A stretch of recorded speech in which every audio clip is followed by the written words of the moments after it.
இன்றைக்கி ஒரு Kerala style wedding look தான் பார்க்க போகிறோம். ஃபர்ஸ்ட் ஸ்டெப் என்னென்னா ஐப்ரோலேருந்து ஸ்டார்ட் பண்ணுறேன். ஐப்ரோவுக்கு வந்து நான் பிஎஸ்சியோட ஒரு கிரே கலர் சூஸ் பண்ணியிருக்கிறேன். ப்ரஷ் வந்து என்சிட் காஸ்மெட்டிக்ஸோட ஒரு ஐப்ரோ ப்ரஷ். ஐப்ரோ வந்து ஸ்டார்ட் பண்ணும்போது எப்போவுமே எண்டிலேருந்து ஸ்டார்ட் பண்ணக்கூடாது, மிடில்லேருந்து தான் ஸ்டார்ட் பண்ணணும். எதனால் அப்படின்னா, நம்ம மிடில்லேருந்து ஸ்டார்ட் பண்ணிட்டு பேலன்ஸ் இருக்கிற அந்த ப்ராடக்ட்டை வச்சு நம்ம எண்டில் ஃபினிஷ் பண்ணோம்னா ஒரு நேச்சுரலான ஒரு லுக் கிடைக்கும். அதுக்காக மட்டும்தான் நம்ம மிடில்லேருந்து ஸ்டார்ட் பண்ணுறோம். இதே நம்ம எண்டிலேருந்து ஸ்டார்ட் பண்ணோம் அப்படின்னா ஆர்டிஃபிஷியலாக ஏதோ நம்ம ட்ரா பண்ண மாதிரி தெரியும். அதை அவாய்ட் பண்ணுறதுக்காக தான் மிடில்லேருந்து நம்ம ஸ்டார்ட் பண்ணுறோம். அதுக்கப்புறம் என்ன பண்ணுறேன் அப்படின்னா, டாட்டோட மீடியம் டேன் ஷேட் கன்சீலர் எடுத்து நார்மல் ஒரு ஃப்ளாட் ப்ரஷ் எடுத்து நான் வரைஞ்ச ஐப்ரோஸ்க்கு கீழேயே ஒரு லைன் மாதிரி ஃபார்ம் பண்ணிவிட்டு அதை வந்து சேம் ப்ரஷ்ஷால் நான் பிளெண்ட் பண்ணிக்கிறேன். இப்படி பண்ணும்போது இன்னும் ஒரு டெஃபினிஷன் கிடைக்கும் ஐப்ரோஸ்க்கு. நல்லா கிளியராக நம்ம ட்ரா பண்ணது எப்படி ட்ரா பண்ணமோ அந்த ஒரு இமேஜ் கிடைக்கும். அதனால தான் இந்த ஸ்டெப் பண்ணுறோம். இதே சேம் ஸ்டெப்பை ஐப்ரோ மேலேயும் நம்ம பண்ணுறோம். இதே மாதிரி சேமாக அந்த ஃப்ளாட் ப்ரஷ் வச்சு லைன் மாதிரி ஃபார்ம் பண்ணிட்டு சேம் ஸ்டெப் தான் அதையே பிளெண்ட் பண்ணிக்கிறேன். பிளெண்ட் பண்ணோன்னே உங்களுக்கு டிஃப்ரென்ஸ் தெரியுதா? நான் ஃபஸ்ட் பண்ண ஐப்ரோஸ்க்கும் இப்போ பண்ண ஐப்ரோஸ்க்கும் டிஃப்ரெண்ட் தெரியும். சேம் கன்சீலர் வச்சு ஐலிட்டில் அப்ளை பண்ணிவிட்டு ஒரு கன்சீலர் ப்ரஷ் வச்சு நான் அதை பிளெண்டும் பண்ணிவிட்டு அது ட்ரை ஆனோன்னு ஒரு பவுடர் வச்சு நான் செட் பண்ணிக்கிறேன்.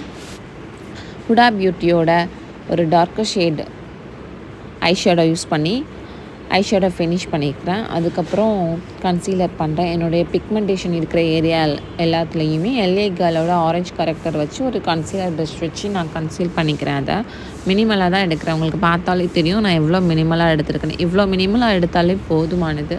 அதுக்கப்புறம் ரொம்ப ஹெவியாக தெரியும் நம்ம மேக்கப் ஹெவியாக எடுக்கும்போது. ஃபவுண்டேஷன் வந்து மேக்கில் வந்து NC37 எடுத்து பிஎஸ்சியோட ஒரு டார்க்கர் ஷேடை மிக்ஸ் பண்ணி நான் என்னோடய ஷேட் கொண்டு வந்து இந்த ஃபவுண்டேஷன் அப்ளை பண்ணுறேன்.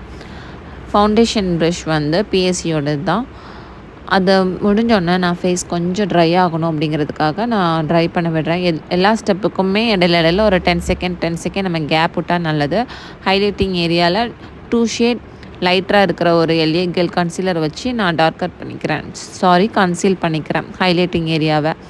கான்டருக்கு வந்து நான் மைக்ளாமோட கான்டரிங் பேலட் யூஸ் பண்ணி கான்டர் பண்ணிக்கிறேன். ஹைலைட்டர் வந்து ஓஃப்ராவோட ஹைலைட்டர் யூஸ் பண்ணியிருக்கேன். நார்மல் ஒரு ஃபேன் ப்ரஷ் யூஸ் பண்ணி எங்கெல்லாம் ஹைலைட் பண்ணுவோமோ அந்த ஏரியாலாம், லைக் எந்த இடம் அப்படின்னா சீக்கில், ஐப்ரோ கீழே, நோஸ் டிப்பில், நோஸ் ஸ்டார்ட் ஆகிற அந்த பாயிண்டில், லிப் மேலே, அதாவது சென்டரில் அந்த இடத்துல மட்டும் நம்ம ஹைலைட் பண்ணிக்கிட்டோம்னா அது ஒரு க்ளோவியான லுக் நம்மளுக்கு கொடுக்கும். தென் என்ன பண்ணுறேன் அப்படின்னா லிப் லைனர் பண்ணுறேன். லிப் லைனருக்கு வந்து ஒரு நார்மல் ஃப்ளாட் ப்ரஷ், தென் இன்சைட் காஸ்மெட்டிக்ஸோட லிப் அவுட் பேலட். அதில் வந்து ஒரு மினிமம் ஒரு 12 கலர்ஸ் இருக்கும். அதில் ஒரு டார்க்கர் ஷேட் வச்சு நான் லைனரை வரைஞ்சிக்கிறேன். தென் பிங்க்லேயே ஒரு அது எப்படி ஒரு மெரூன் கலந்த ஒரு பிங்க் மாதிரி இருக்கும். அந்த கலர் எடுத்து நான் ஃபில் பண்ணிக்கிறேன் உள்ள.